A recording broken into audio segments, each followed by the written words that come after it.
Welcome to the dermaplaning class. So a lot of you guys have been waiting on the dermaplaning class and when it was going to be released and what's taking so long. I actually had to get approval through certain states, certain boards. I had to notify a lot of people. Some states are still not aboard with the master's type of program, master aesthetics. You can't practice dermaplaning in every state. So before I can go online and basically tell everybody, hey, you're going to get a certificate in this class, hey, your state's going to allow you to do this and you're going to be better than your dermatologist and you're going to be better than other estheticians or basic estheticians or skincare professionals, wellness, whatever. I actually had to make sure I wasn't stepping on anybody's toes. Not that I really give a damn, it's just that I give a damn for you. I want to make sure that you have the rights to do what you need to do. Me, I'm always going to have the rights to do what I want to do because all my training and experience, it backs me up. It speaks for myself. I don't really need anybody else to advocate for me. But as a new esthetician coming out of school, you may not know all the rules and the laws and the regulations of your state, of your county, of your city, and it can be pretty brutal. Certain permits, certain licensing. Just because your school says, hey, we let you graduate with a aesthetic license, you're good to go. Don't always take that for, the go ahead to do everything that you want to do. No, it just means that you can get a basic license and practice what the state allows you to. So make sure you check with your state to see if dermaplaning is acceptable. And if you're opening your own practice, your own studio, business, practice, whatever you're going to do, business, you can do this on your own. You don't really need the state's permission unless you're trying to get certain insurances through your business, because all the business goes through the state and they might ask for a special type of insurance, which that insurance is saying, well, do you have any credentials or master aesthetic license instead of a basic esthetician license? That's where it gets kind of tricky, even for your own practice. So they want to make sure that you're up to par so you don't hurt anybody or do no harm to somebody that comes in with dry, sensitive skin, which we're going to go through in a video, and what you need to do to cover up, or actually cover yourself, not cover up, but cover yourself in the case that somebody gets hurt or injured through these sharp blades. If they get a nick, what do you need to do to fix that nick or scratch or cut? You need to know how to repair it. You need your blood spill kit. You need to know how to get rid of your needles properly or your blades. You need to know which hospital to drive it to or disposal unit that actually handles metal objects. You can't just put it in a trash can. What if animals get a hold of it? A kid gets a hold of it? Homeless person, they swallow a blade? Ugh. So make sure your states allow you to do aesthetic work, especially when it comes to these type of procedures. So with that said, you can always go online and visit any chiropractic board, any nursing board, any state board that handles your aesthetic needs, barbering, cosmetology, all that good stuff. It's about maybe 42 states that they don't really have a problem with it, as long as you have some sort of formal training, trade school training, an academy type of training, or an institute like the Aesthetic Institute. They gave us our training for the state of Virginia. So as long as you're going through some sort of program or school, you're totally fine. As long as you have a license, you are fine. But just double check. Now, for those who are opening their own business and you really don't need to go through the state and all that good stuff, great for you. If you want a certificate in this class, hey, just notify me. Send me an email. I will get you the certification, because this class is about 2 to 3 hours long. It makes sure that you don't make any type of mistakes. Remember, my reputation is on the line. I don't want you to get out here and do crazy stuff. The stuff you see me doing in the video, I've been doing it for a while. 8 years, pretty much. So I wasn't the greatest in my first year. I still made little cuts and small nicks and little cut marks. And you're going to see in the video, I make a little small cut on the eye, because she has very thin skin around the eye area. That's why I teach you to go slow. Be careful. And you're going to see her bleed a little bit. And I put the Nick Relief cream on there, and it sucked it right up. It stopped bleeding. That's why you need this stuff. That's why I'm going to go over everything you need right now. So, with all that warning out of the way, please use wisdom. Please be careful.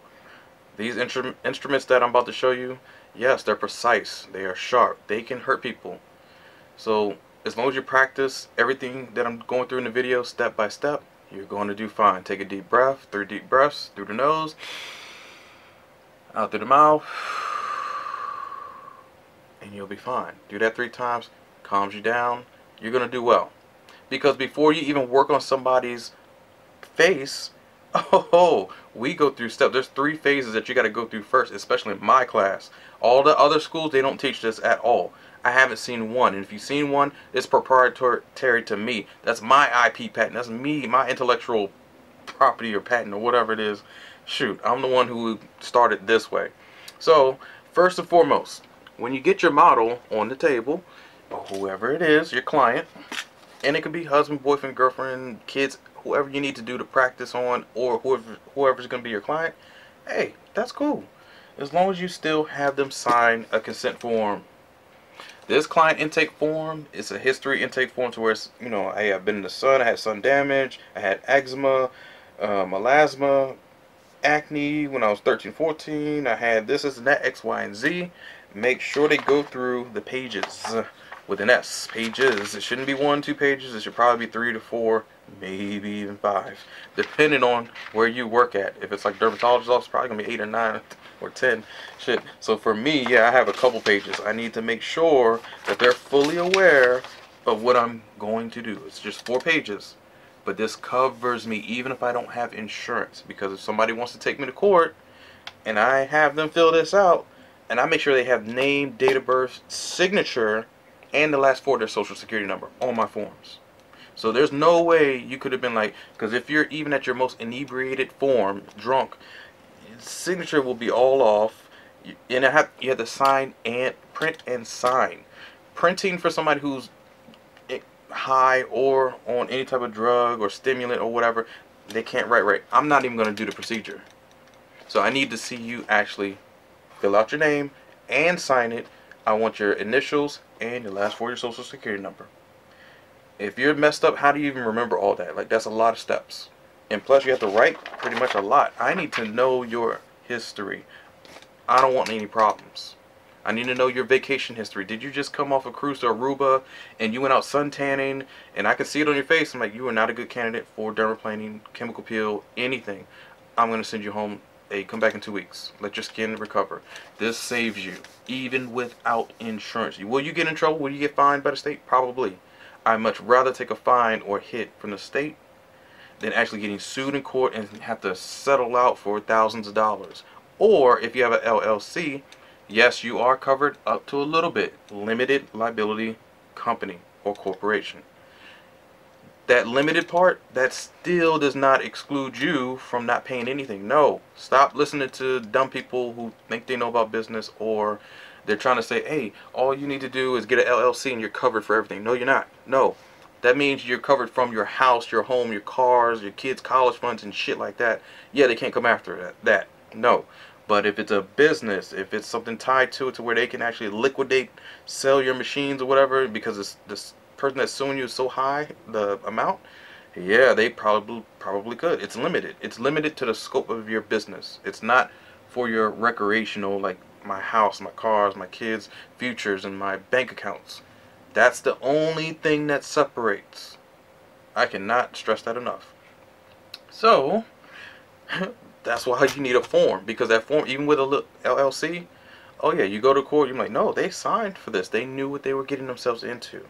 Because some people will get these procedures done and then go to Aruba, Jamaica, the Blue Island somewhere, Spain, Italy, Rome, wherever you're going to go, you know, Macau, gambling and shit. But they might go to some sort of ocean or another retreat and get another procedure done, which they don't need, get a laser on top of what you just did and mess their face up. And they'll come back and blame you. That's why we have these forms.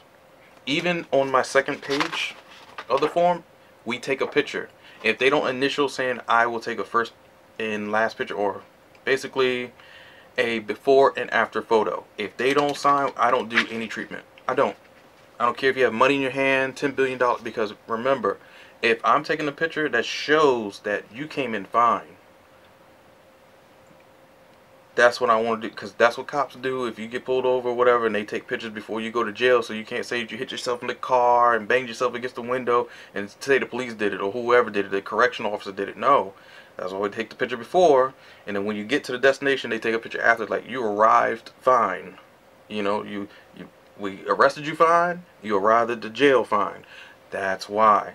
Same thing for us, and that's almost in any business. You kind of want to take a before and after, because you don't know what these people do after that after picture, and then they come back and blame you if you don't have any proof. Man, it's like almost when your car gets towed, they're supposed to actually take a picture of your violation, and if they didn't, you can actually fight that in court and win. 9 times out of 10 you will win, if not 10 times out of 10, because they don't have no proof. Like, why'd you tow this person's vehicle? Was the tire cross the line? I don't see any proof. That's why we have a judicial system, courts. That's why we have forms. It covers you. So don't freak out. Please do not freak out. Make sure you cover yourself first. I don't care if they catch an attitude. I don't care. Oh, well, they don't let me. I don't have to do this at Dr. Ronstein's office. I don't have to do this at Jamila's office. Oh, fuck all that. I don't have to do this at Dr. Wilco's office. No, I'm not Dr. Does it look like it says Dr. That's what, no. Kick them the fuck out. If they get crazy with you, they don't need to be your client. That's the person you need to look out for, because these forms also serve as a warning for people's behavior. If they start acting crazy, this goes away. I'm like, goodbye. I don't need you to wreck my business. So let them act crazy. You want people to show their ass, because either you're going to get the service or you're going to leave. You know, either, again, you're going to get the service or you're going to try to stay. If you don't want to leave nicely, then other means will have to be met.